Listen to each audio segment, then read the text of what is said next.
شروع اللہ کا نام لے کر جو بڑا مہربان نہایت رحم والا ہے۔ سب تعریف اللہ ہی کے لیے ہے جو سب چیزوں کا مالک ہے، یعنی وہ کہ جو کچھ آسمانوں میں ہے اور جو کچھ زمین میں ہے سب اسی کا ہے، اور آخرت میں بھی اسی کی تعریف ہے، اور وہ حکمت والا ہے، خبردار ہے۔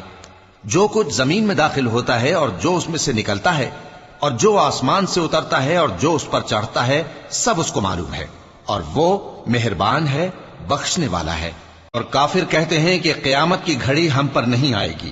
کہہ دو کیوں نہیں آئے گی؟ میرے پروردگار کی قسم وہ تم پر ضرور آ کر رہے گی۔ وہ پروردگار غیب کا جاننے والا ہے، ذرہ بھر چیز بھی اس سے پوشیدہ نہیں، نہ آسمانوں میں اور نہ زمین میں، اور کوئی چیز ذرے سے بھی چھوٹی یا بڑی نہیں مگر کتاب روشن میں لکھی ہوئی ہے، اس لیے کہ جو لوگ ایمان لائے اور عمل نیک کرتے رہے ان کو بدلہ دے۔